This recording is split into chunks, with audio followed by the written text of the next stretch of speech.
This is the Mobile Tech Podcast, brought to you by worldpodcasts.com. Now here's your host, Tech Girl, Miriam Joie. Brought to you by Audible. Stay tuned for a special offer at the end of the show. Hi, and welcome to the Mobile Tech Podcast. I'm your host, Miriam Joie, and today is Thursday, September 23rd, 2021, and I have the awesome, the magical Rene Ritchie here with me. Hi, Rene. How are you? Hey, Miriam. I'm wearing my Swift t-shirt just for you. I know people can't see it, but I wore it because I wanted to feel a little bit more like a coder. Well, my folks on Patreon can see it. So, there you go, folks. You got to join Patreon and get the video version of the podcast. I like it. It looks really good on you. Thank you. So, Apple launched all their stuff last week. I covered it with Shannon Morse. Nice. And we had a good time talking about it, but it was all very theoretical. Now I have somebody here on the show that has played with all 4 iPhone 13s and the iPad mini, and I don't have them, but I've read all the reviews, I've watched your videos, and so I figured we can spend a little bit of time speaking to an Apple expert, about what they think. And I know that you have your fingers in the rest of the tech ecosystem, and I'd love to kind of get your analysis perspective as to where you think this fits in this year, because you know what Android land is doing, you know what the universe is happening out there. You're not just looking at Apple, but you know Apple super well, and you've played with these phones. So that's kind of, I think, what I want to get out of this for my audience. I also want to point out that I have an iPhone 11 regular, like the product red, 64 gigs. I should have probably bought the 128. That was stupid. But at the same time, I make 10-minute videos at 1080p, so whatever. And I bought it for video, right? So I'm thinking of upgrading to a 13, but I'm leaning towards the Pro this year because it's got the best cameras. I feel like it's finally got the best cameras that really hit all the things I needed. Like, for me, the telephoto being 3x is a requirement because 2x today, with today's sensors, you can get really good 2x with just the main sensor, especially the multi-megapixel sensors, which I guess the iPhone doesn't have. But then the other thing that's critical to me is that macro, the ability for the ultra-wide to do autofocus. But I think the way they implemented that needs some work. So tell me what your thoughts are on the camera systems on both the 13 and the Pro. So I'd love to hear your thoughts too, because I am very divided on just the telephoto itself. Because the original iPhone telephoto was 52 millimeter equivalent. On the iPhone 12 Pro Max, it went to 65 millimeter equivalent. Now it's 77 millimeter equivalent. And I love 3x, but at the same time, that's very close to an 85, which is really nice. But the 50 has such a place in my heart. And it's not just the zoom level, it's the differences in framing and compression and just the look that you get with these lenses. And it's not Nokia. They're not going to put 18 lenses on the back of the camera. They have to pick and choose. And I'm just not sure how I feel about the loss of a 50 to gain a 77 or 52 to gain a 77. Yeah, I'm with you on that. For portraits, I think the 2x was perfect. But I feel like for what most people want to do with the telephoto, 3x is the sweet spot. The 3x is, I feel, more versatile. However, you're right, we lost that perfect portrait zoom, right? Yeah. On Android land, that's a non-issue because what you do at that point is you take that 108 or 64, 48 megapixel sensor and you do a 2x zoom where you use like some special magical computational sauce to, still get the benefits of the pixels you're processing to get a really clear, portrait equivalent shot, and potentially with some bokeh if you want to. Although those large sensors on Android now are so bokeh happy by default, like f1.5. That's another thing we have to talk about. F-stop on this Pro, unbelievable. Yeah. And pixel size. Yeah. 1.9 microns. Wow. Like, I know. So this is kind of where I actually do wish it had gone. HTC must be so salty now. Yeah, right. I wish it had gone to a 48 megapixel 2-pixel bin at this point. Yes. Because I feel like that would give us that benefit of it when you punch into 2x, you get that portrait without, and have more pixels to play with for the computational stuff. And so I think that's where they should be going next. And I think that's where Pixel 6 is going this year. Because it looks like it's going to have at least the Pro, a 3x telephoto. Yeah. And I think, I currently have this interesting Vivo phone. It's their sub-brand IQ or EQ, IQOO. And it's a BMW branded phone of all things. But what's interesting about it is that it has a dedicated portrait camera. So it has the ultra wide and it has like a high megapixel count main with the YS. And then it has a 2x portrait. And it literally is just for that. And it's totally great. It does a fantastic job for portraits. But I feel like an Android world, that makes sense. But Apple's not going to proliferate lenses just for a portrait, you know? But it means they're not going to do a 2 megapixel macro either. Oh, so like it's these are so bad. No, don't even go there. I mean, even the 5 megapixel autofocus macros that some Android flagships have, like the Xiaomi ones, are still not that great. Like, I like how Samsung's doing it. Samsung's basically telling you in the coaching on the screen, move back, punch into 2x. Get your macro shot. And it does work. It's like because the bokeh is so creamy on that 108 megapixel sensor of theirs that when you pull back 2x and you crop, you have still enough pixels and you end up with a really nice macro shot. So, but then Apple is doing what OnePlus or BBK Group is doing on a lot of their phones, which is put an autofocus on the ultra wide, call it a day. My issue here is that it's not a setting. It's not like, you should be able to go portrait macro. And then you're in that mode, you're in that mode, nothing changes. The fact that it auto switches right now and doesn't give you that control unless you're in video, because I know there's a setting to turn it off in video, and I think, who was it at Input? It was Ray Wong. He ruined it for me. Yeah, Ray. See, I liked it and Ray ruined it for me. But he's right. He's right. If you've ever used an Android phone with a macro on the ultra wide, it's like you want to be able to have a separate mode for that camera. I get that. So with me, it's like, I thought it was a pleasant surprise. I was out shooting and I got in close and I was like, how do I engage? Oh, it just already happened. It knew I was within 2 centimeters. Or I think it's more than that. I think it's like 5 centimeters. It engages and then I could macro. And I've always looked at Apple's camera system as like this mainstream camera system where the actual separate cameras are an implementation detail. And they just want, like, because they've always switched between wide angle and from telephoto to wide angle when it was low light because they couldn't get enough data off of the telephoto. So they would go to the wide angle and crop in and it would just handle it. It was like, this is a bunch of implementation details. Don't you worry about it. And I know it drives professional photographers nuts, but that's why there's like Halide or that's why there's like Filmic Pro. I think for most people just going in close and not having because there's so many modes now. There's like pano and portrait and cinematic is new this year and time lapse. I think for like a lot of people, it's like too many buttons. But I think the solution that some folks talked about in their review, just if you could tap 1x or 0.5x and it would go back to the lens you want. Yes. You know what I'm saying? Like, it doesn't have to be a new setting. It could be like in the settings where you turn it off. But I think that's counterproductive. I think it's smart for it to auto switch because most people want that. But I think that you need to be override it. You need to be able to say, no, I meant to have this blurry because I'm trying to catch the background and I want this to be slightly out of focus in the front. And yes, I know I'm close. I know I'm in macro range, but bug off, The one that kills me still is it's 2 years into Dolby Vision on an iPhone, and I can choose between 60, 30, and 24 frames per second. I can choose between 1080p and 4K, but there's nothing for HDR. And because the phone is HDR, you can't tell when you're in HDR or SDR mode.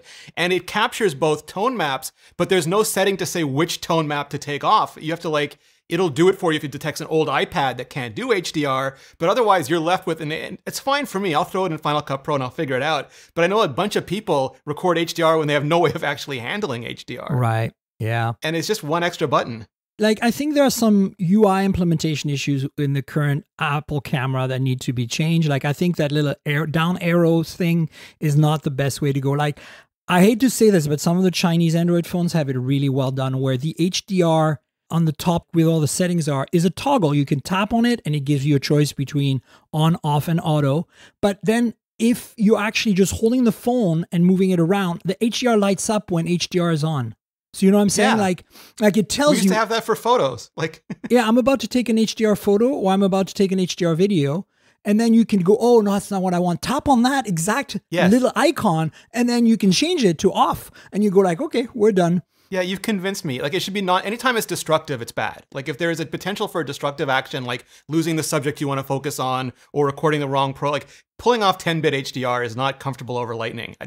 I recorded my entire A-roll for my iPhone review in cinematic mode. And that's not even, we haven't even gotten to 10-bit ProRes yet, which is 3 gigabytes per minute. I didn't want to over Lightning. Okay. I want Thunderbolt on my phone so badly. Can we have an entire podcast about how Lightning needs to go away, whether people are happy or not with it, at least on the Pro phone? But I don't even want USB-C anymore. If you put ProRes 422 on a phone, you need to give me Thunderbolt. Thunderbolt, yeah, no, for sure. But I think as an intermediate step, I feel like Apple needs to either go portless and give us some technology to transfer things really rapidly.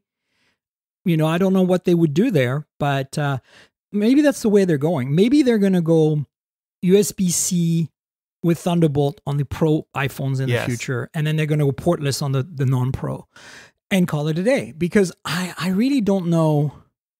Like I'm just so annoyed with it. Like I really thought that this year is gonna. When I saw the iPad Mini had it Type C, I was like, okay, the iPhone's gonna no. And I'm just like, seriously, like I get it. Like there's a huge ecosystem and Lightning is a really robust connector. It is fantastic. And people get so angry. Like they switched from USB-A to USB-C on the back end because they figured finally time was right. And there are so many people who are angry because their PC or their car has USB-A and now Apple's screwing them by going to USB-C on the back end. And I feel for all of you, like everyone's at a different stage of technological advancement, different rates of adoption. And when you're selling when you have a billion phones on the market and you're selling 100 million a year, you have large scale problems, but you've also that's your job to solve them.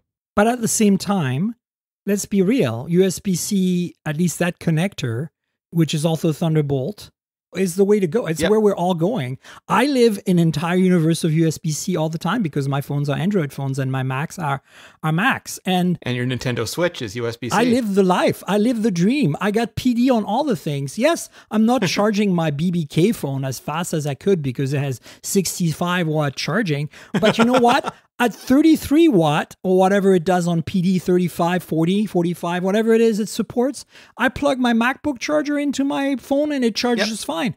And you know, in this case, it's a OnePlus charger. The OnePlus dedicated 65 watt charger is also a PD up to 45. And so I plug that into my MacBook Air M1 and guess what? It works like a charm. I mean, it's not as fast as the dedicated 65 watt charger my Mac came with, but it still charges it. And it's just magical. It's like I show this to my iPhone using friends and they're like, I have a nightmare scenario though. I have a nightmare scenario that next year the USB forum is going to announce USB-C micro with Apple as their first adopter, and the iPhones are going to come out with USB-C micro. No, and the adapter is going to be $45. Oh, don't go there. Don't even give them that idea. Oh God, Rene, you just jinxed it for all of us. Well, but you remember there was USB, USB-B, USB-A, micro, mini, B-type. I mean, look, I think there's something to be said that Lightning is a more robust mechanically connector than USB Type-C, no matter how you cut it. But I still feel like the USB forum is very much intent on keeping this thing going for forever now. The fact that they've put Thunderbolt on top of it, they've got USB 4 now. And, you know, it combines the two technically, and it's the same connector. The fact that we now support over 100 watt charging over that connector safely. Like, I just got a phone in, the Xiaomi 11T Pro, 120 watt charging, 0 to 100 in 17 minutes. I tried it. Is that parallel cells? It's parallel cells. A lot of phone, anything you see over 50 watt in Android land has been parallel cells. But this is parallel cells at 6 amp to 20 volts. Okay. Yeah.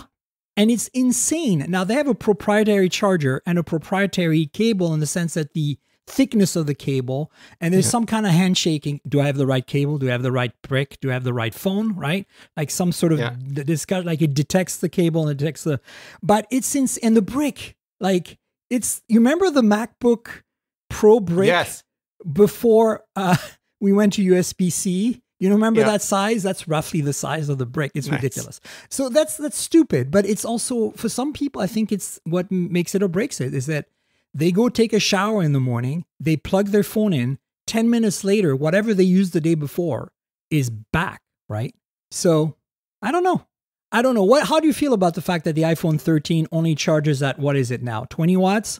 Yeah, I mean, again, like I try to separate what I care about to what I think like my family would care about. I use them as a stand-in for the massive mainstream audience that Apple has to carry with them. All this doesn't have to, but you know, they've got a massive mainstream audience. So I want those things.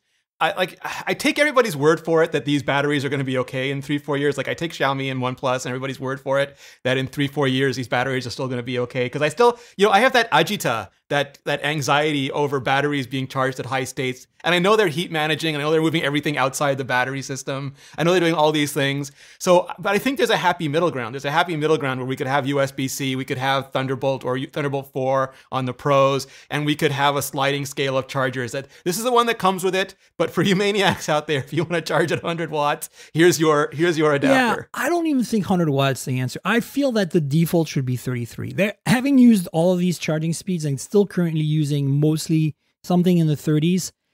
I think that 33 watt, 30-ish watts gives you enough speed to get you covered in case you have an emergency. Like I need to leave now or 10 minutes from now. How much can I recoup in 10 minutes? Yeah. You're going to get enough with 33 watt, but 20 is too slow, and anything over 33 is overkill. Like 50, 65. Yeah, you're showing off at that point. And then there's 120 now.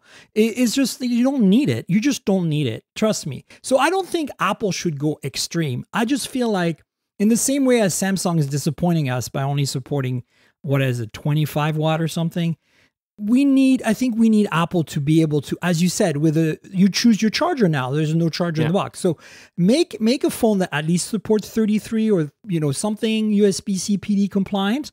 That way you can make those people happy. And then, wireless charging is absolutely necessary. I'm so annoyed that so many Android phones and the high end still don't have wireless charging when even the iPhone SE has it. You know what I'm saying? It's like, come on, it's not that big of a deal. And yes, it's only 10 watt or 15 watt or whatever, but it's just for those of us who have, especially in cars nowadays, they all have Qi wireless charging pads.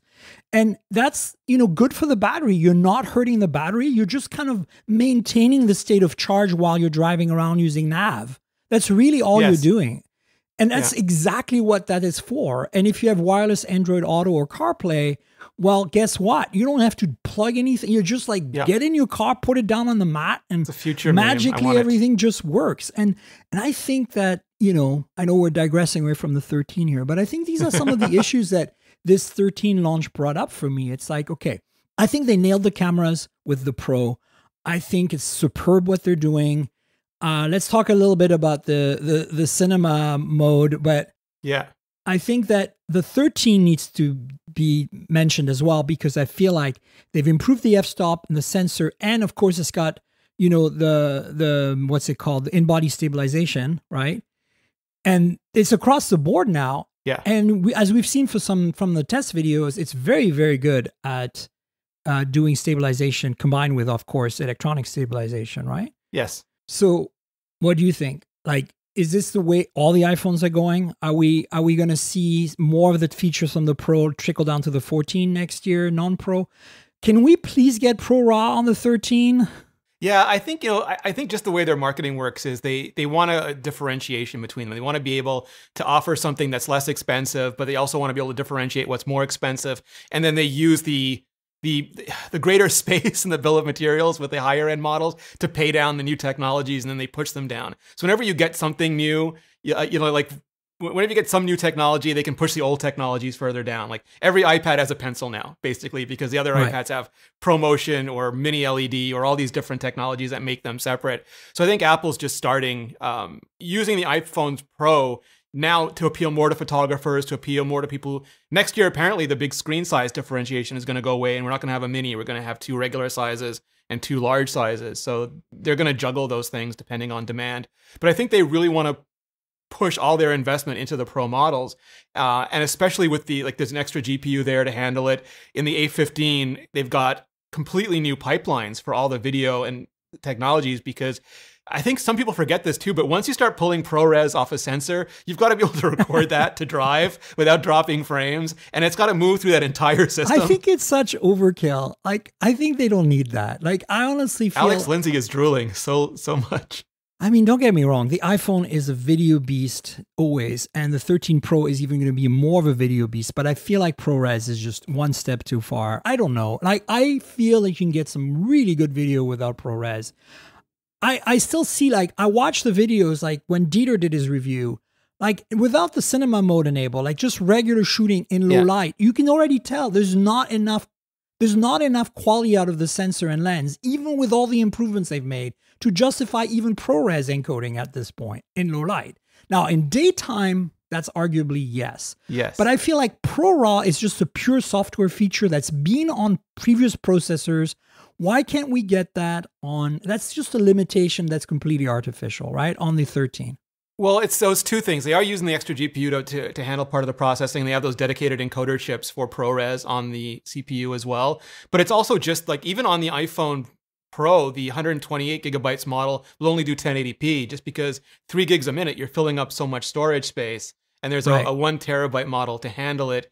And you've got a slightly different camera system. But I think, like, exactly to your point, where people are excited is just the video nerds, who they want to be able to, like, again, like an Alex Lindsay, who wants to be able to film a park and not just have HEVC texture for where there are leaves, but have actual leaves where there are leaves. No, and I get that. I'm talking more about ProRAW, like on stills, right? Oh, ProRAW. Like the fact that it doesn't exist on the 13 is vexing me. It's like, it's just a feature. Like I thought absolutely. For sure last year, I was like, okay, maybe the A14 can only handle it or whatever with this particular sensor. But this year you're like, okay, you got an extra chip here, 10% of performance improvement or whatever it is. We know they focused on battery life and that was critical, and I'm glad they did. But at the same time, it's much more oomph. The benchmarks are showing it. Even on the quad core, not the pentacore GPU of the basic 13. So I'm like, okay, why don't we get ProRAW? Like, come on, like this is like such an artificial division. You gave, you improved the main camera significantly on the 13, the ultra wide slightly, and then on the Pros, of course, I can't believe the f-stop on the ultra wide is 1.8. That blows my freaking mind. Like, I mean, wow. But my point is, they're doing all these hardware improvements, and we know they're going to trickle down. But then there's a simple software thing that's probably already in code sitting there in the OS, and they're just turning it off. It's like, come on. Like, I think this is where, like, consumer Rene is super angry and marketing Rene goes, they're just differentiating based on one's a photography camera and one's not. One's a normal person camera and one's a photographer camera. I do like the fact that they're really trying to market the Pro in a different way now. Like that the Pro is no longer the high-end iPhone. It's the phone for professionals, or whatever that means. But I think that I like that. I kind of like that. They did that with the iPad too. And I think that matters. That makes a difference. Because the reality is, look, it's only a matter of time till the iPhone 13, while the base iPhones get a telephoto at the third lens. It's going to happen. Yes. People want it. So, and this is not a Pro feature. The Pros will get periscope, and then the telephoto will go to the normal ones. Exactly. And the Pros will just get better hardware versions of that. Like, you know what I'm saying? Like in the same way as we're seeing here. But I'm looking at this camera system today on the Pro, and I'm thinking, if they had a multi-megapixel main sensor versus that amazing, that would be the hardware. Like that would be it. Like the f-stops are amazing, the pixel sizes are amazing, the technology for optical or for stabilization, like physical mechanical stabilization, is amazing. The lens types, like 6 elements, 7 elements, all chosen right. They have autofocus and all the right. Like, it nails it. Like last year, I could say, like, I don't want a Pro Max because it's too big. This year, you can just say, I'm going to buy the 13 Pro and get all the special sauce.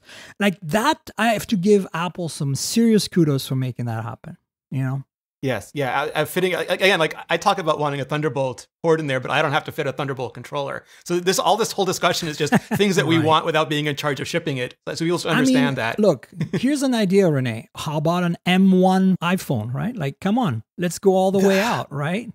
But I mean, like, it wouldn't be useful in there. There's just like the thermal envelope, which would not be useful. It has a Thunderbolt controller. Like that's why the M1 is on the iPad Pro, right? Yes. There you go. That's your Thunderbolt. And 16 gigs of RAM. I mean, I know. But it'd be a much bigger. My understanding is the thermal envelope would not be happy with an M1 or an M2. Well, it wouldn't be called an M1 at this point. It'd be called like something else, but it'd be a derivative of the M series scaled down. Instead of going up, go down from where. Well, that's what they did. So, like architecturally, A14 is exactly the same as M1. Just M1 has the extra cores and the Mac specific IP, and A15 is going to be M2. They're just going to add more efficiency and more performance cores to it. Stick it in a MacBook Air and call it a day. Do you think we're going to get an M1X?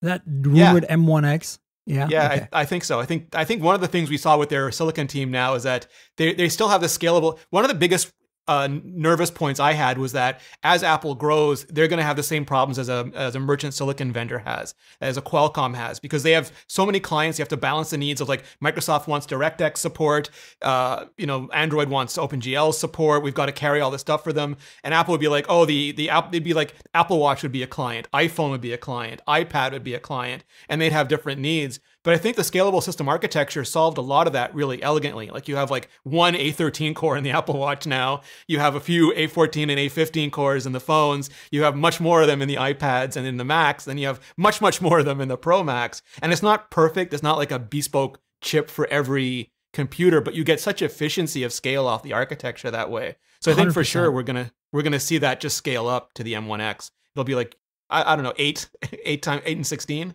16 and 32? Yeah. How can they go? Absolutely. And I think Apple has nailed it on the silicon side. There's no doubt about that.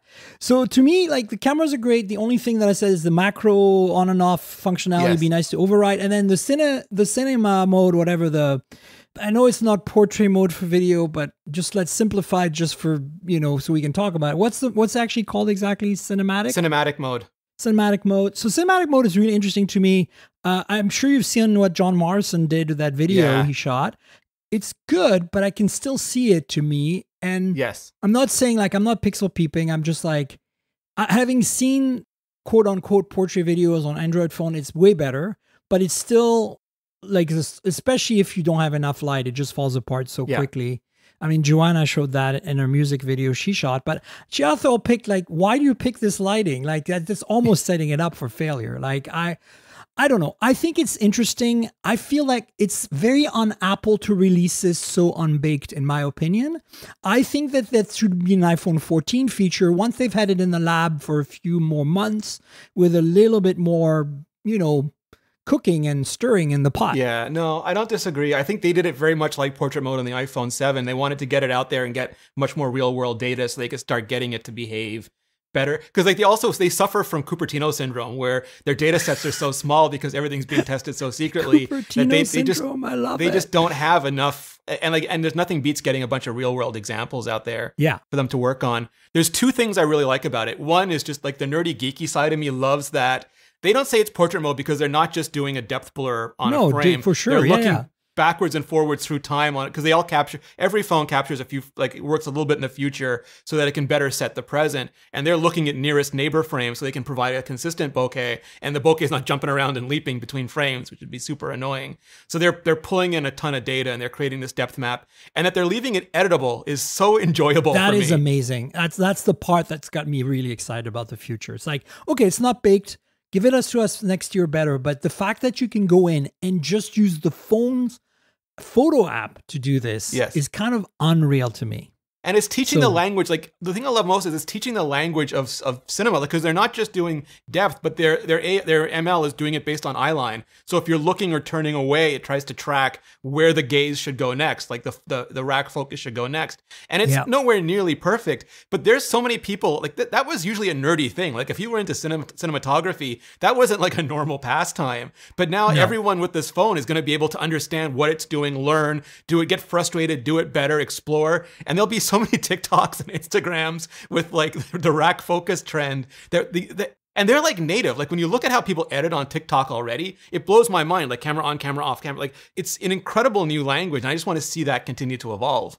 Yeah, I think it's opening all kinds of creative options which didn't exist, and I think that maybe that's also why they put it out, not just to get that feedback, that data, right, to make it better, faster, because they need the data points, but also to just kind of see what our creators are going to do with it, and maybe let's put the quality a little bit in the back seat just to see where we can take it, because we know the quality we can crank up as we throw more cores, as we throw more CPU and GPU at it in the future, which is inevitable, as we know. So before we jump into iPad mini, I want to quickly talk about the Pro motion displays on the 13 Pro.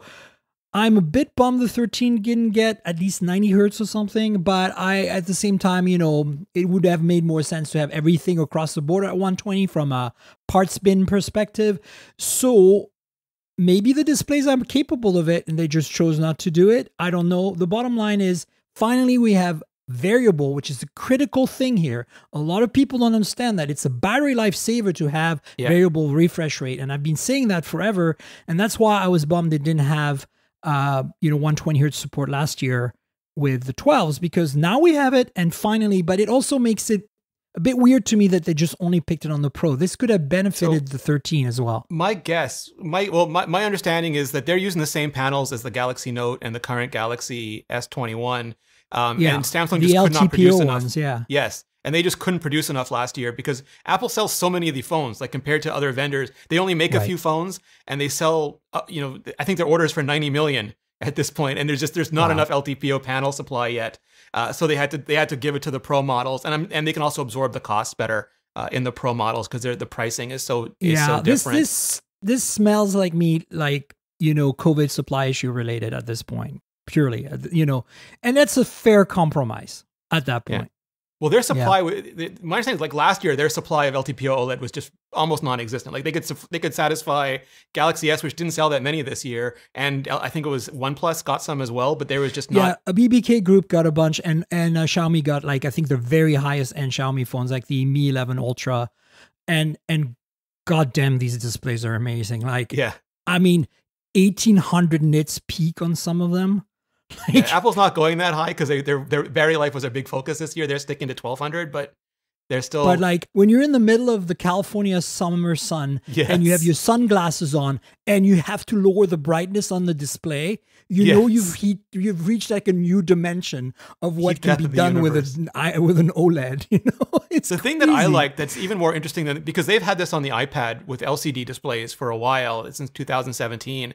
The promotion effect, and the Apple Watch the other way, that goes from 0 to 60 for always on display. And that's OLED, but that's RGB stripe OLED. I think that's LG OLED still. But this one, they made a whole new display controller, but they also made an always on touch controller that its only job is to feel your finger on the screen and how fast your finger is going and adjust the display at the exact real time for your finger. So as you're scrolling, it goes up. As you stop scrolling, it goes down. And they're reclaiming so much battery life that I know the mixed statistics are the same. Like the iPhone 12 gets 1.5 hours and the iPhone 12 Pro gets 1.5 hours more battery. The iPhone 12 gets 2.5. But when you look at hardware optimized things like encoder blocks, when you're just watching streaming video, HEVC, unbelievable. It's 5 to 9 hours more battery life. I think the specs on the iPhone, people tested this on the iPhone 13 Pro Max, we're now getting double the video playback time. And I believe it. I don't think anybody's exaggerating here. No, they're very good. Having experienced this in Android land, yes, it's real. Yeah. But you really need to have that variable rate, and you need to do it right, as you said. And increasing the touch sampling frequency as well is a thing. I don't think Apple technically discussed it, but that's what Android's been doing to get that. We ramp up for it to feel right. You need like 480 hertz or more, a touch sampling, so you can go I know exactly where, I can extrapolate exactly where that finger is going. Also, you can look at the display content with AI and decide what's the most likely trajectory that finger is going to take. It's kind of insane to me that machine learning is becoming a thing in every aspect. Can you believe that it's tracking your finger? Wow. Well, for years, I mean, Apple never, one of the things that I laughed at, well, people like us would laugh at, but for years, people were saying Apple doesn't know anything about AI. And at the same time, they were literally building it into the chip that would support Face ID. But also, for 5 years, or 6 years, it's been in the battery system, figuring out what apps you're going to use and loading and jetsoning and reloading them depending on your behavior so it doesn't tax the battery. A lot of the battery gains they get is off ML. It's not off, always bigger batteries. But the thing that I was happiest about is it is so easy to do high frame rate wrong, as the Hobbit movies proved to us many, many years ago. A lot of the phones, at least the ones I tested, and I don't have a lot of experience. I was like the third helper at Android Central when I needed to be. But some of them, when the brightness changed, they would ramp down the panel because they couldn't handle brightness changes. Some of them, when it went up, they would lose color management. The color management would just go out the window as soon as the panel changed, or you would change resolutions. Thankfully, that's all behind us, Rene. Yeah, but I think those are the things when there's a good implementation you've got to appreciate, because I can't tell. I've spent I don't want to tell you how long I spent just like going back and forth and moving at games, and I cannot tell when it is switching, and I can't see any lag when it's accelerating or decelerating. And they're famously, they have like, they can do P3 color, but they can also do P3 next to sRGB color. They can do all these things. They have very good color management. That's exactly the same. They didn't lose any of that by going to HDR or by going to higher refresh. And that's, I think, part of the reason it took so long for Apple to deliver this. I mean, they weren't going to deliver a fixed 120 refresh rate. That's not going to happen. That's completely a waste of battery. And I get that. And I'm glad they're doing it right. I think they could have done it last year because, you know, we've had all these issues solved in Android land for about a year since the S20 series. They wanted it for last year. They just couldn't get the panels. Yeah, it was the Note 20 that really did it. And oh my God, it's such a great phone back in its day.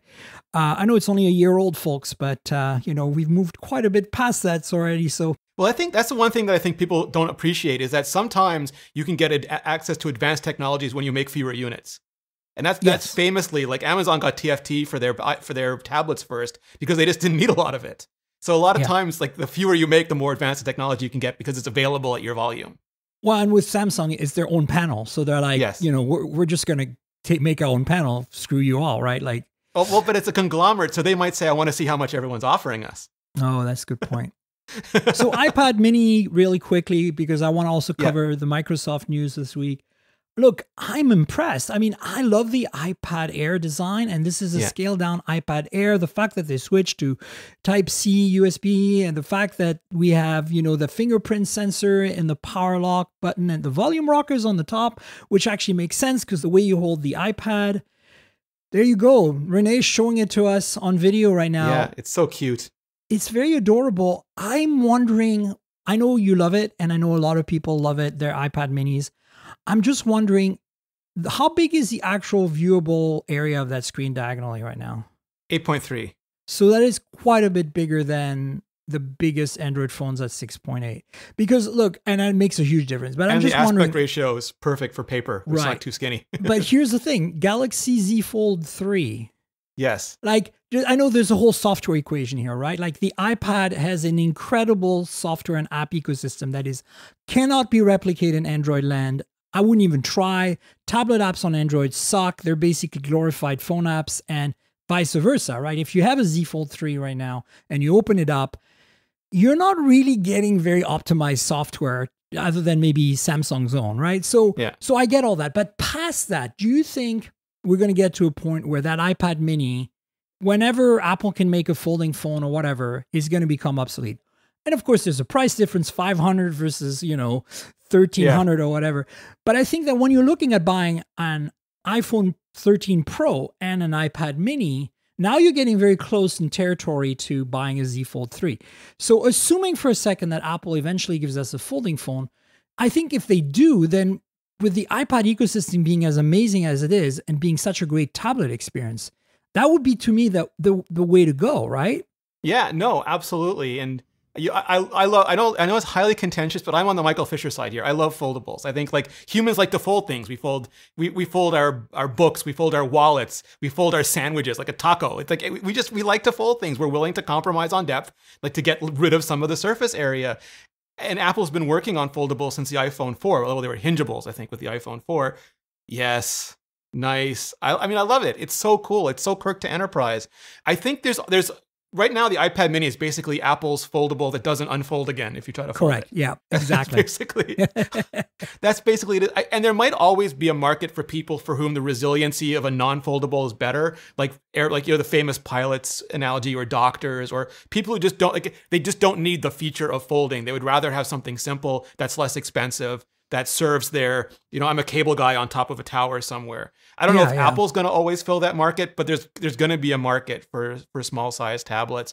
I do hope we get to that foldable future though, when it's not a compromise anymore, and it's getting so close. I think the Galaxy, and I'm really looking forward to the Pixel Fold because I like Pixel software better than Samsung software. Yeah, me too. Yeah, for sure. But I think we're getting to the point where it's. Before it was like, okay, I'm getting it, but it's not water resistant. Now it is. I'm getting it, but I just want to make sure the screen doesn't crack. And like, it's getting there. And when it gets to that point, I think for people like us, the foldable will be like, well, this is what we're going to get. And then for a bunch of people, it'll be like, I just want a little candy bar phone. I'm fine. I mean, I think the reality that I see with the iPad mini is that if you are a fan of smaller iPads right now, go buy one right now. Because here's the thing. You get a better screen. You get USB Type-C, which some people might not like, obviously, because they invested in their, Lightning ecosystem. But you get a new chip too.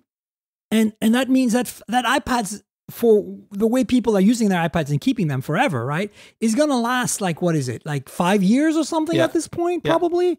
And so you're better off right now just going and getting one if you need a new iPad.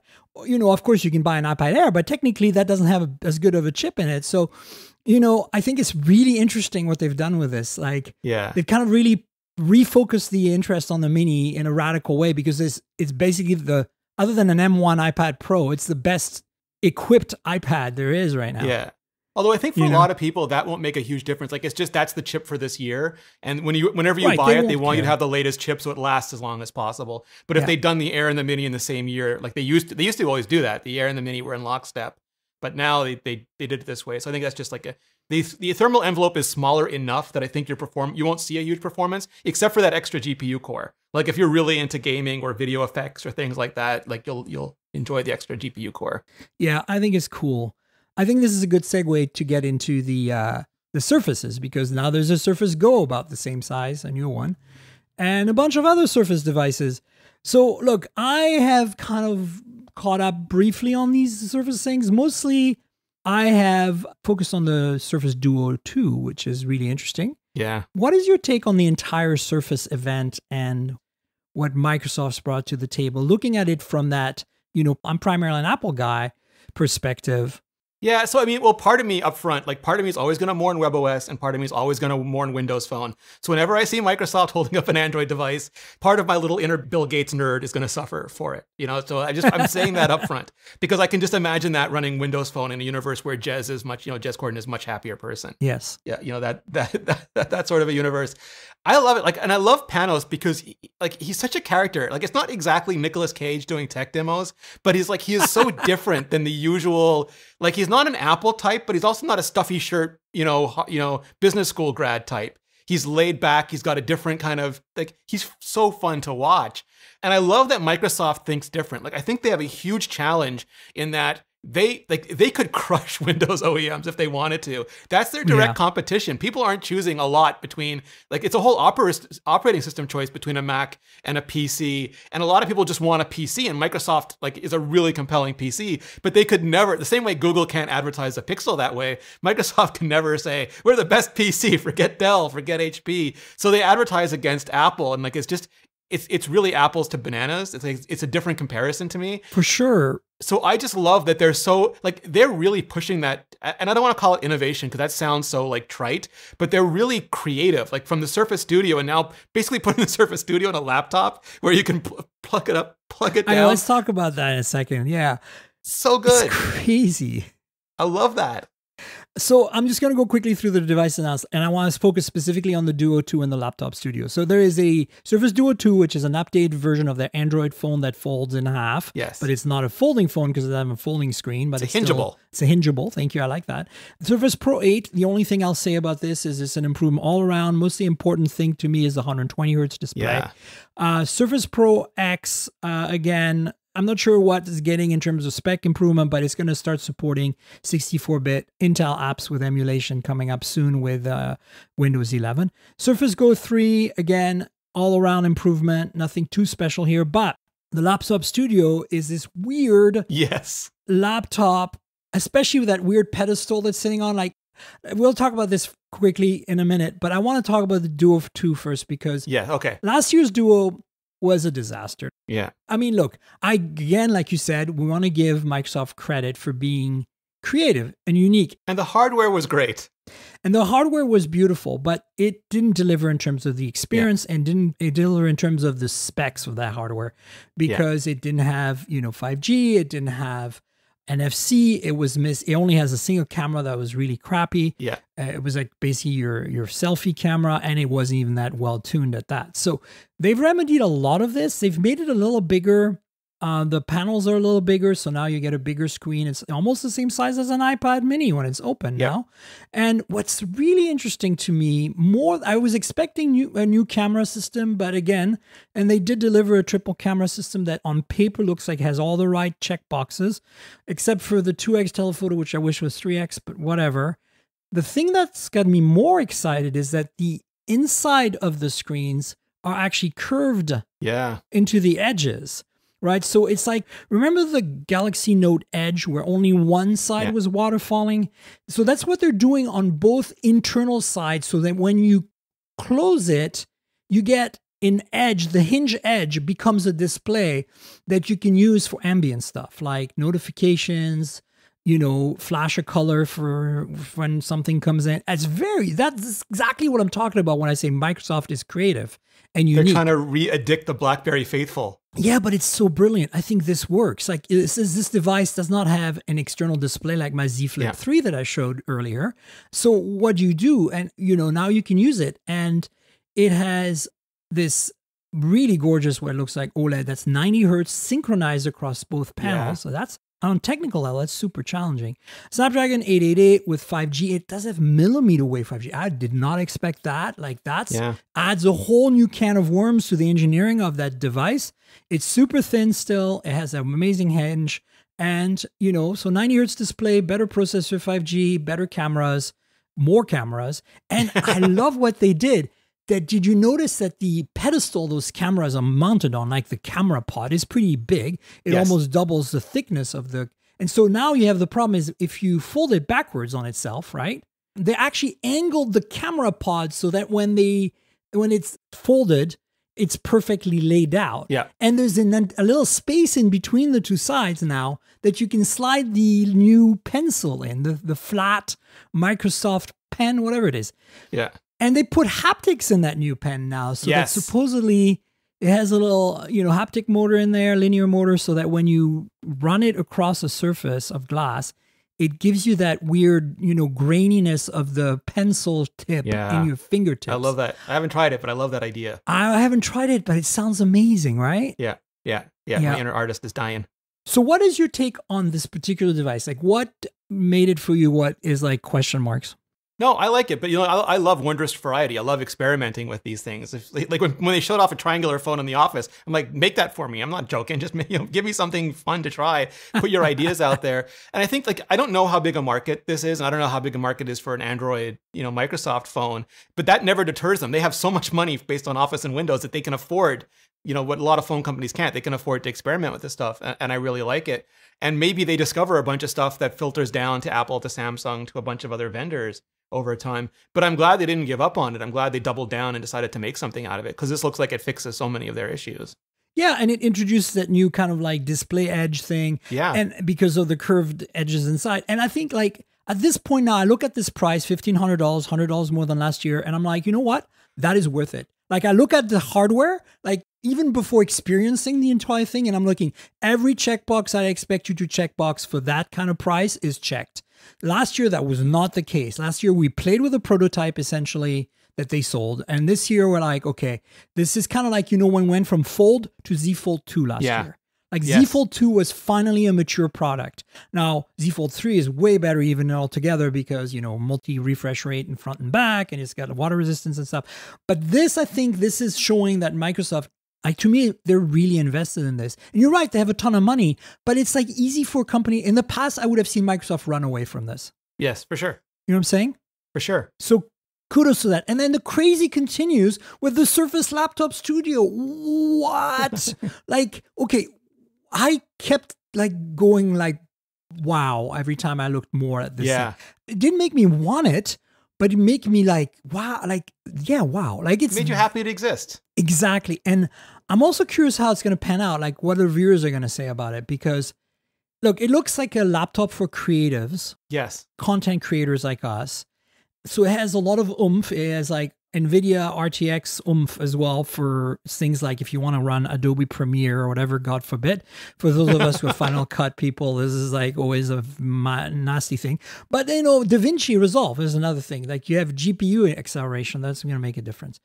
120 hertz display. It's a 14-inch display. It's beautiful. And it's got, a big trackpad, it looks a lot like, if you ignore that pedestal underneath it, it looks a lot like a MacBook Pro. Yes. And I'm finally happy, by the way, across the board here to see USB Type-C and Thunderbolt Yes. adopted as multiple ports on these devices. Microsoft was very resistant to add even a single USB port last revision on their Surfaces. And now we have all the USB-C, no more A, which is, the connector, that also means Thunderbolt, which I think is the way they should have gone. But they kept the headphone jack. They have their proprietary magnetic charging connector there still. I think it looks great at that. And this display, HP's done a similar thing with their leather folio laptops before, where, it can fold and sit halfway between the trackpad and the keyboard, halfway on the deck. On an airplane, that's actually great because you can use it with the seat reclined in front of you if you're in economy. So that's very cool, very clever. And it's got the new pen, but it's that pedestal, and the fact that the pen is magnetically stored kind of in the edge of that pedestal below, that's very unique and different. And I'm not quite sure how I feel about it. The pedestal, for people who haven't seen it, it's like a big base with a fan set on it and a pencil on the side that lets them intake and outtake all the air for all the compute power they're pulling. And it looks like it doubles the thickness of the thing. And, it looks like, imagine a very thin MacBook Pro and then double that height. So I think it's not going to be that thin, but it's also not going to be horrible. I think it's still and it's gonna look fine on a table because you're not gonna. It's like having the rubber feet on the MacBook Air. It does raise it quite a bit, but you don't really. And Qualcomm is like, let us in there. We'll get rid of that pedestal for you. We swear we can do it. Right, for sure. The only thing that's going to miss out of the box here for me is the fact that the screen cannot be angled at any angle. So you really only have the laptop mode, the halfway mode, like the HP Folios, and then the screen is completely flat and you now have a drawing surface in front of you. So I don't know. I think it's interesting. It's expensive, $1,600 and up. I can see a lot of my friends who were Microsoft Surface Book people. Yeah. Who used Premiere or DaVinci on those computers back in the day, but have now switched over to Razer or HP or whatever, or Dell, because, the Surface Book was getting old in the tooth in terms of spec, switching to this thing simply because it's a beautiful looking, powerful Windows 11 capable laptop that is meant for them. And I think that's totally valid. I would say half of my YouTube creator friends are on a PC versus a Mac. So there's a market for it, Yeah, no, totally. I think that's terrific. So that's my take on Microsoft. I'm hoping to have a guest next week, folks, where we can do a deeper dive. If they come aboard, we're going to have a bigger discussion about Surface next week. So keep that in mind. I want to bring up a couple of news items before we wrap up. They're not very significant. One of them is actually a little old, and I realized I never brought it up, and it's back to the weird and funny world of folding phones. But we got some Pixel 6 Pro leaks, so somebody got their hands on one and did a video. So there's not much to say here other than it's, obviously not a render. So if you want to see somebody handle a Pixel 6 Pro, go in the show notes and check out the video. I'll link to it. And then the Nokia G50 is announced. It's the $299 Snapdragon 480 5G phone. It's the cheapest phone for Nokia that has 5G. It is one of the cheapest 5G phones in the US. And it has a massive 6.8-inch screen at 720p. Whoa, that's going to be rough. But look, if you're looking for a phone from a budget manufacturer, Nokia, TCL, OnePlus makes some good phones in that domain of that price point. And Moto, of course, with the G series. So this is more competition in this less than $300 space, which is interesting, and it brings some cool features to the table. 48 megapixel camera. Again, this is budget Android, but I had to mention it because Nokia's been a big player in that field, for better or for worse. I'm not always a big fan of their phones. Same with Moto. I think that OnePlus has really done a good job in that price point, a better job, and so has TCL. But I think Nokia and Moto are feeling the heat, and this is the result. We're seeing something that might satisfy some folks' excitement. Do you have any thoughts on these budget-ish Android phones and how they've actually evolved into being pretty decent? No, I'm just so glad that they exist. I think we sometimes forget that not everybody can afford even $400. Some can't afford it. Some just don't want to pay it. For them, the phone is a utility. It's something that they use I still know people who just like text. They text and they take phone calls. I don't know what kind of monsters they are, but that's all they do with their phones, and they don't want to spend smartphone prices or flagship prices. So I think it's great. I think it's a really important market segment, and they keep again pushing the value down and providing more and more for less and less. I mean, it's a 5G phone for $299, and some corners are cut for sure. But as some carriers in the US, like particularly T-Mobile, are really, really cranking the 5G up and delivering on that cranking of performance, people might want that. So that's exciting to see. The news item that I'd kind of forgotten earlier this month that somehow slipped through the cracks was that TCL announced, or rather showed by giving it to a few people, like our good friend Michael Fisher, a canceled phone that was going to be their Z Flip 3 competitor called Chicago, the prototype name. So TCL made a flip phone that's essentially a competitor to the Z Flip series from Samsung, but it's a mid-range spec, and it was going to undercut Samsung. They were going to try to sell for about $750, and they canceled it because, COVID supply issues, and also by the time the Z Flip came out, it was clear that people were gonna spend that $250 more, right? At this point, it's not enough of a difference to go from $750 to $1,000, especially with subsidies through carriers. And TCL wasn't gonna get the subsidy through carriers because they don't have those relationships as well established. So they decide to cancel, because I'm bummed that they did, because variety is the spice of life. But yes, in one way, it's interesting to see how few companies are making folding phones that are viable other than Samsung. But at the same time, it's interesting to see how quickly TCL was able to, I think in some ways catch up, in many ways catch up with at least the previous Flip generation on a mid-range spec sheet at a lower price point than Samsung, right? Yeah. You start off the young upstart, you want to get all the business, then you become the incumbent. And you have larger, it's like the Microsoft problem, right? Suddenly you have Windows XP users to support. 100%. So, are you excited about the Pixel 6 and 6 Pro? Are you going to try to get your hands on one once they come to the table? Yeah, I have real mixed feelings on the Pixel. They are my favorite phones because I love to see what Google's doing every year. But Google they have so many bosses. They have like the CFO who wants an iPhone.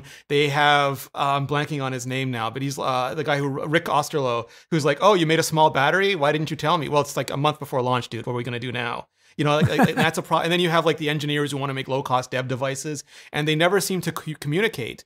And so every year the Pixel seems like a repudiation of the phone that came before. And that makes me feel like, why did I buy it if you're not, like, I would love to see them invest in making the Pixel better and better, like every year, by focusing on what the end goal is 5 years from now.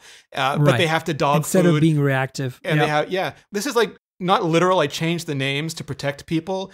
But like my understanding is it's like, oh, what are we doing? Oh, we got foldable this year. What do you mean foldable? Didn't you talk to anybody? No, we're not allowed talking to them. It's not fair to the OEMs. Would you just go talk to them? No, last time they made fun of our bathtub notch. I'm not going to go I'm not going to go near those people. But like, that's how frustrating it is for them to try to get a cohesive product vision out.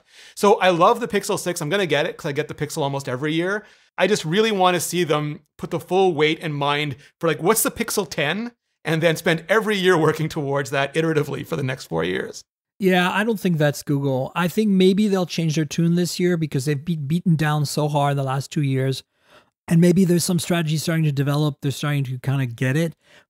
But I had really big hopes. And I think this 6, particularly the 6 Pro, are going to be phenomenal phones. Yeah. For those of us who know and want. And I think we will get what we want. This is it. I think Google's going to try to market them more, but I'm not sure they're going to be successful phones. The big question mark, as you said, is what happens in 2022. Yeah. Like, are they going to continue pushing like Microsoft just did, like, hunkering down and going Pixel 7 and 7 Pro are going to be an evolution of the awesomeness we did last year, and we're going to continue iterate and we're starting to look at the longer term? Or are they going to just react again and we're going to get something that's going to make us rip our hairs out? Because I haven't driven a new Pixel as my main phone since the Pixel 4 series, because none of their phones have really done it for me. There've been some great phones in there. The A series phones have been phenomenal. Yeah, those are but terrific. I need wireless charging, and so I can't live with them. And so the 6 Pro... The thing that hurt me and maybe hurt you personally was like, every year it's the we don't need syndrome. We don't need a camera bump. Next year, oh, turns out we do. We don't need an extra camera. Next year you have an extra camera. We like every time they would say we don't need something, anybody who knew the stuff said, yes, you do. And then next year they go, yeah, it turns out we do. Like, just, we know you do. Just do it. It's so funny to me. Like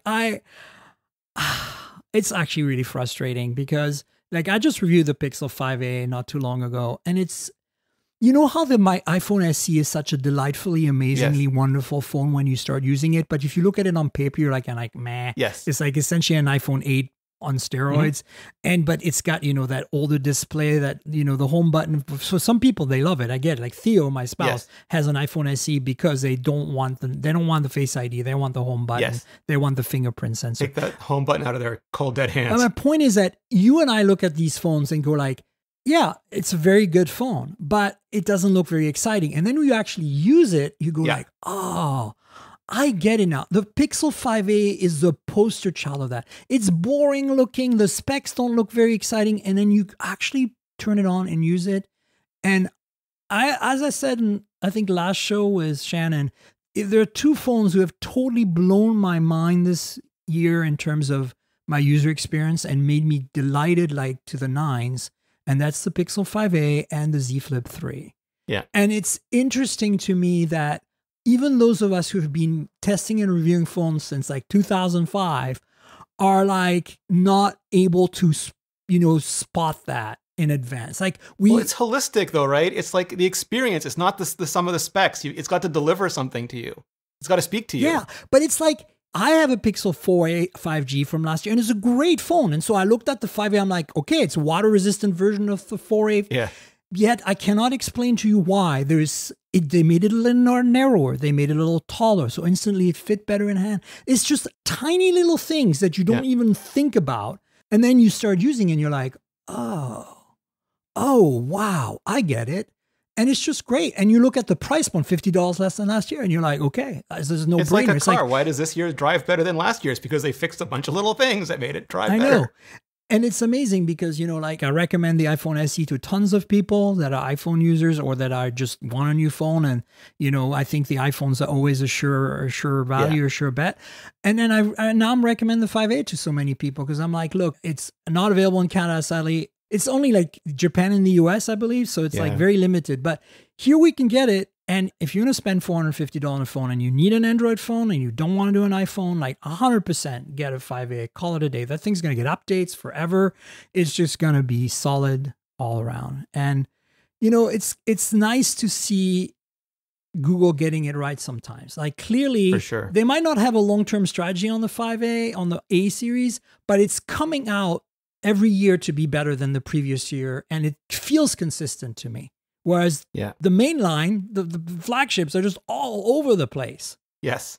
They make you feel like a jerk for buying the one in the previous year. Just like, come on. I like that phone. That bathtub notch. That's when it started. I felt like from Pixel to Pixel 2, there was, you could see some thoughts. And then Pixel 3, a little bit, except the attention to detail wasn't quite there. Things like the bathtub notch should never, ever have made muster. And then the 4 just went like, oh, where do you live, Google? Like, you're in your own little vacuum sealed universe right now, are ya? And then the 5, I was just like, oh, you're reacting. You're totally reacting. We can't make flagships. Nobody's buying them. We're going to make a mid-range phone, charge a little more for it, put millimeter wave in it.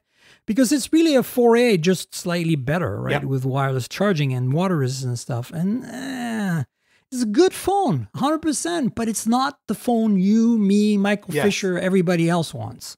We don't need Google to make that phone. Pixel should always be a phone that only Google can make. 100%. So can I tell you a little secret? I have an iPhone 11, of course, and I'm going to upgrade. I'm going to try to figure out which one I want next. But do you know that on my night table, the phone that wakes me up every day is an iPhone 6 Plus? Oh, wow. Yeah. It's your alarm phone. I know. It's all it does. I just like the sound of it. More importantly, I have it. It works. The battery's still good. It's got iOS 13 is the last thing it received, or 12 or whatever it was. Yeah. And I don't do anything else with it. Like I have some of my home automation apps on it so I can turn on and off lights and stuff. And, it sits there in battery saving mode with the Wi-Fi turned on. And because it doesn't need to do anything compute intensive. And so as a result, the thing lasts a freaking week on my night table. Yeah. Okay. Folks, this phone is what, 7 years old? 6? I don't know, right? The battery is still holding up. Like, I cannot believe it. It's unreal. but I charge it once a week and I use it as my alarm clock. I thought of all people, you would appreciate that. The last 2 years on lockdown, like when I got the new iPad and I wanted to do the 5G test for it, I went to get my SIM card and it wasn't in the last iPad because that came out last March when lockdown started. And I hadn't used cellular in almost a year because I just hadn't gone anywhere. Oh my God. So where did you find it? I found it in the previous version of the iPad, like the Nice. 2018 version. That's hilarious. Yeah, I figured of all people, you'd appreciate the fact that I still have an iPhone 6 Plus on my night table. Totally. I mean, it works. It's a little sluggish, but only if I try to do some serious stuff like check Facebook or something. I know a bunch of people who have old iPhones or old iPod Touches next to their sofas to use as controllers because they used to prefer the controller app than the actual remote control. Yeah, honestly, it's in mint condition. So that's the other thing. It just looks like it looks like it could be an iPhone 8 Plus or something. Yeah. Like, from the front, you wouldn't really know the difference. But anyway, Rene, do you want to tell folks where they can find you on the internet, all your sites and social media handles and goodness? Sure. So I'm either very consistent or very boring, depending on how you want to parse it. It's youtube.com/Rene Ritchie, twitter.com/Rene Ritchie, or instagram.com/Rene Ritchie. And I have reneritchie.net if you're old school webby. Perfect. You folks should definitely check out Rene's work on YouTube and follow him on Twitter and all that good stuff. Oh, thank you. Yeah. And folks, you know where to find me on the internet. I'm at Tank Girl. That's TNKGRL, like the comic book character Tank Girl, but just drop all the vowels. That's my Twitter handle and my Instagram handle. If you want to discuss this show with me and Rene, hit us up on Twitter. And then, of course, Instagram is where you'll find pretty pictures of phones, pretty pictures taken with phones. I'm also now doing car reviews for Tech Radar, so there's some car stuff in there too, so check that out. And then, the podcast has a couple of YouTube channels associated with it. If you want some visual content to go alongside your audio podcast, check that out. YouTube.com/MobileTechPodcast is the main channel, and YouTube.com/MobileTechMore is a newer channel that my producer and I are trying to develop. It's going to be like all the accessory stuff, the travel tech, the smart home tech, battery packs, all that stuff. I'm basically lumping phones and audio in the main channel because those are the interests for me. So we're developing it. We need subscribers. Please consider subscribing to both channels, but in particular the new one. Again, youtube.com/MobileTechPodcast and youtube.com/MobileTechMore. Like, subscribe, tell your friends, all that good stuff. The podcast, as you know, lives at mobiletechpodcast.com. We're on Google Podcasts, Apple Podcasts, Pocket Casts, Spotify, everywhere good podcasts can be found. So if you happen to follow Rene here today and you want to subscribe, I'd really appreciate it. Consider that. Also consider rating or reviewing the show if your app permits you, because it helps with discovery. So now I want to talk about Patreon, because those of you who know have been watching this podcast instead of listening to it because you're patrons. One of the tiers I have is a video version, unedited, of the podcast, and before the audio one is released, usually a day or two before. And it's unedited insofar that, I might remove things that are under embargo, but I don't really remove like the ums and the ohs and the, whatever else it might be. So if you want a kind of a bit more of a raw experience, consider joining Patreon. There's also a Discord there and a bunch of other stuff. So check it out. Patreon.com/TankGirl. That's Patreon.com/TNKGRL. I'd love you to join. And I want to thank Melanie Z, who joined this week. Thanks for joining and supporting the show. And also, folks, if you don't want to do Patreon, I get it. There is a PayPal link in the show notes. You can click on that and donate that way and help us out. So that'd be great. Finally, I want to thank Audible, our sponsor. They've been with us for a really long time and they're really awesome. If you're like me, a bookworm, and you really like to read, we have a special deal for you. 30-day free trial. You get to keep a book no matter what you do. It's audibletrial.com/mobiletech. That's the URL, audibletrial.com/mobiletech. So you're probably wondering, why Audible? Well, look, you like to read, but maybe you don't have time to read, or maybe you want to put yourself to sleep by listening to a book, or you're on an airplane, it's hard to read, or you're delivery driver delivering packages all day long and you want to keep your eyes on the road, or you're on a road trip with your friends and you want to share a story together. Well, Audible's got you covered. Tons of books to choose from, some shorter term content as well, some podcasts, lots of books read by the authors. It's fantastic. If you like books, you ought to give yourself an Audible account. So check it out. audibletrial.com/mobiletech is the URL. Yeah, help Audible, help us, and join the party. I want to thank Audible for being our longtime sponsor. And I want to thank you, Rene, for being yet again on the show. Anytime. Thank you so much. It's always so much fun to be here. We'll definitely have you on at some point in the future again. And folks, as always, we'll have another show next week. So stay tuned for that. Until then, cheers, everybody. This has been the Mobile Tech Podcast with Tank Girl, proudly presented by worldpodcasts.com. You can visit us online at mobiletechpodcast.com.